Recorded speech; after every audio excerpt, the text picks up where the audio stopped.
aku memulai bisnis nol, aku nggak punya modal sama sekali. Mau packing ya sendiri, mau terima orderan sendiri, admin sendiri, kita kulaan ya harus sendiri, bertiga, bener-bener bertiga berangkat. Jam 3 pagi we have to edit photos and stuff. Ya, kita nggak pernah mimpi sih, kita punya butik sendiri istilahnya gitu sih.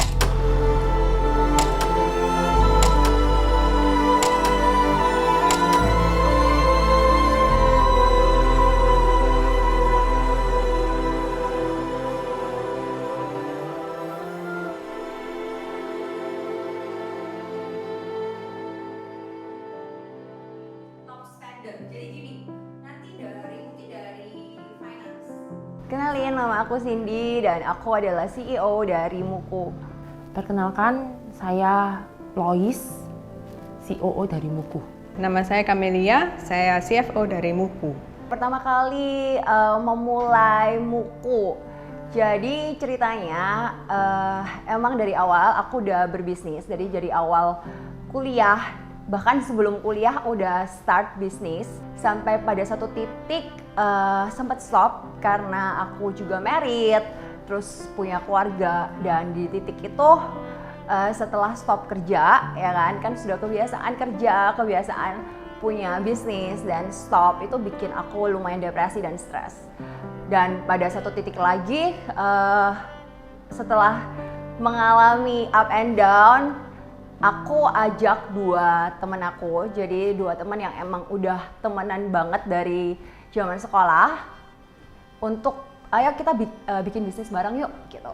Dan mereka oke, dan mereka welcome banget. Jadi pada awal mulanya sebelum kita main ke self manufacture, karena sekarang kan Mukunya adalah self manufacture, kita jual barang pre-love dulu. Jadi pada awal mulanya waktu kita udah decide untuk kerja bareng, kita buka bisnis bareng, kita bingung tuh kita mau buka bisnis apa. Dan satu teman aku, partner aku ada propose untuk kita jual barang pre-love. Dan kita coba dari sana, tapi turns out nggak bagus gitu. Jadi dari sana nggak bagus, lalu aku propose nih, karena kan sebelumnya emang aku udah ada background di fashion business dan pernah sempat import. Aku propose ke mereka, kenapa nggak ngelanjutin kerjaan aku yang dulu, karena it's quite promising actually. Dan mereka juga setuju, dan turns out responnya juga bagus. Cuman kita kemas secara beda dari yang bisnis aku yang lama. Dan kita berkembang terus sampai pada akhirnya kita memutuskan untuk kita produksi sendiri.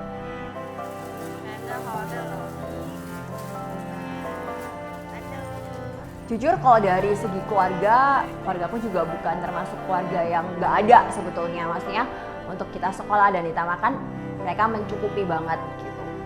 Cuman namanya juga anak kuliah, ya mungkin kan kita dari uang jajan, tapi itu pun sebetulnya juga bukan yang kurang. Pada dasarnya saya yang ingin lebih gitu. Ingin lebih, tapi kan nggak bisa dapat lebih dari orang tua, ya gimana caranya, ya harus bekerja. Karena aku ini 3 bersaudara dan anak paling kecil, dan jarak sama kakak-kakak aku juga lumayan jauh. Jadi dari keluarga itu emang kebiasaan bukan ngeremehin juga, tapi nganggapnya kan anak kecil gitu kan, yang ya udah kamu anak kecil aja nggak bisa apa-apa gitu. Dari sana aku ingin membuktikan juga kalau aku tuh nggak kayak gitu.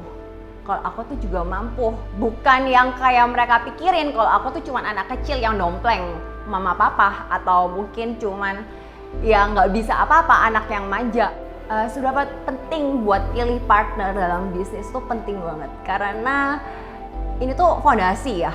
Kalau kita udah pilih partner itu udah sama dengan kita kalau bangun rumah, gimana kita bisa bangun rumah yang bagus kalau fondasinya nggak kuat. Kenapa Lois dan Kamel? Satu adalah mereka bener-bener teman baik aku banget, yang udah rasanya udah kayak keluarga. Saya juga yakin kita punya visi dan misi yang sama, kita punya pemikiran yang sama, kita punya hobi yang sama, kita punya kesenangan yang sama. Jadi it's easier for us buat bangun brand ini, dan kita bisa memulai start everything dari nol sama-sama. It feels lighter loh when you're with your loved ones gitu, with your dearest friends doing heavy stuff, itu it feels lighter, much lighter. Kan dalam quote unquote kesengsaraan itu tetap you're with your friends.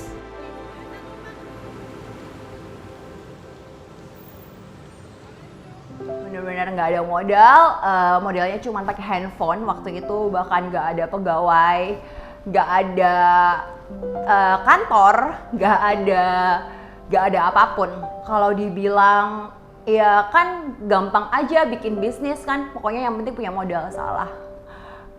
Meskipun kita nggak punya modal, asal kamu punya kemauan, niat, dan tanggung jawab akan pilihan kita, saya rasa pasti bisa sih.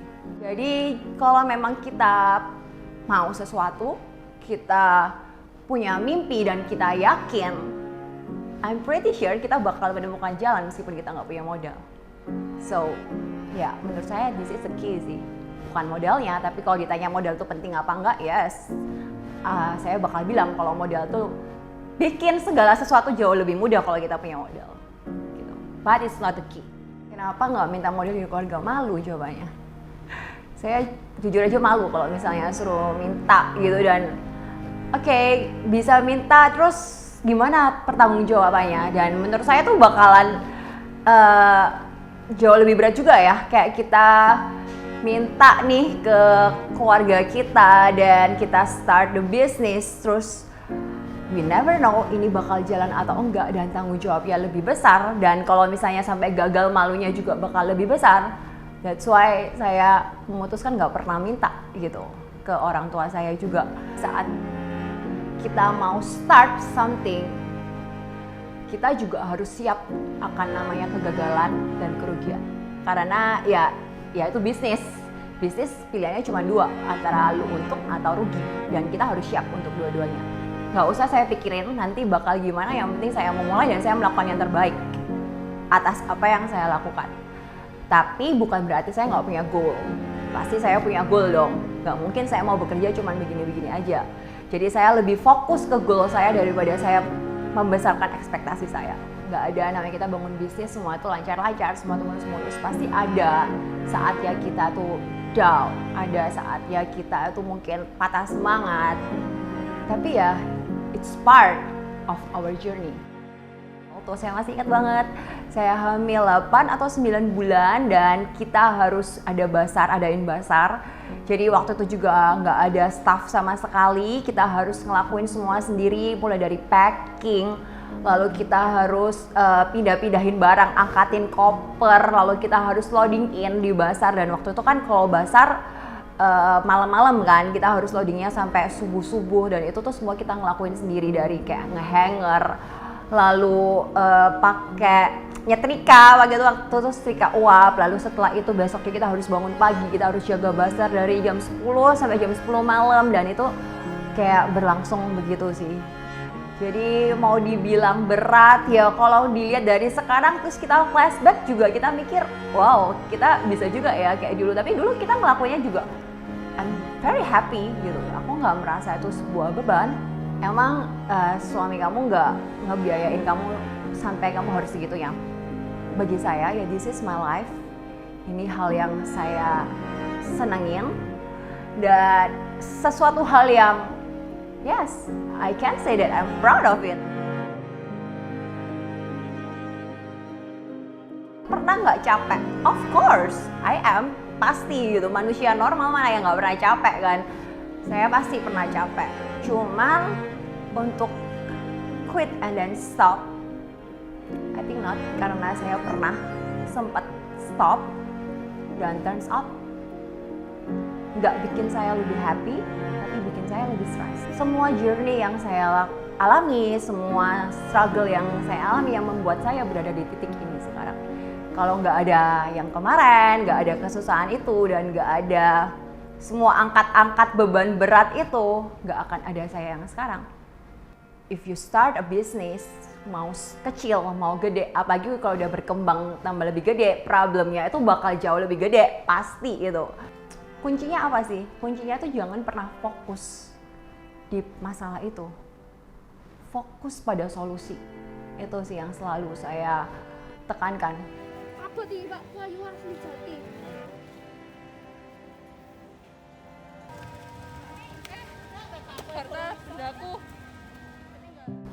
dalam partnership, apalagi ini kita bertiga, kita menggabungkan 3 pikiran, 3 karakter, 3 individu yang berbeda. Nggak mungkin nggak ada gesekan, tuh udah omong kosong kalau dibilang semuanya mulus. Nggak ada nama yang nggak enakan, nggak ada nama yang berantem, itu udah omong kosong, nggak mungkin. Pasti ada. Cuma baik lagi yang tadi saya bilang, dalam membangun sebuah bisnis, partnership ini adalah fondasi. Jadi gimana kita bisa membangun bisnis yang baik kalau kita nggak yakin fondasi kita kuat? Choosing your partner is very important. Karena itu seperti memilih suami atau istri ya. Karena ini bukan sesuatu yang short term. Ini adalah long term. Karena kita mau bisnis kita untuk berjalan terus dan terus kan.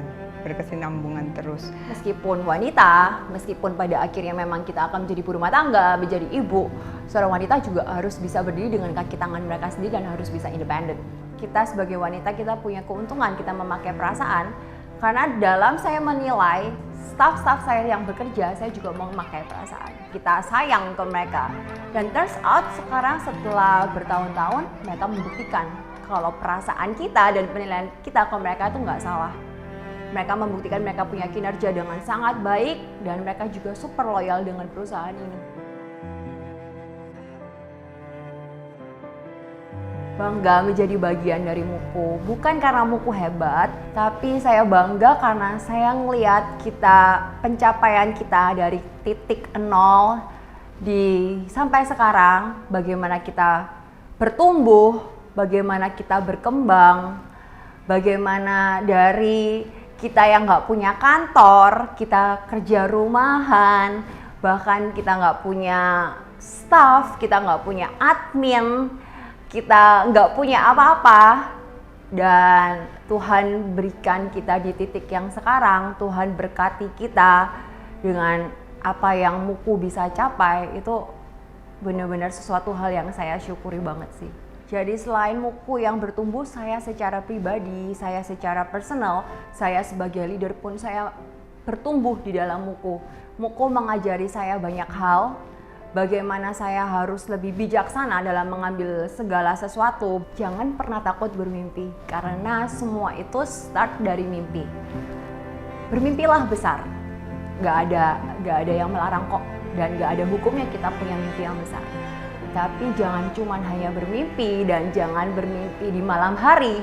Bermimpilah waktu kamu bekerja dan lakukan. Karena kita nggak bisa mencapai tangga kelima kalau kita nggak pernah melangkah di step yang pertama. Jadi mulailah, melangkahlah, lakukan yang terbaik dan make it happen. Itu dari saya.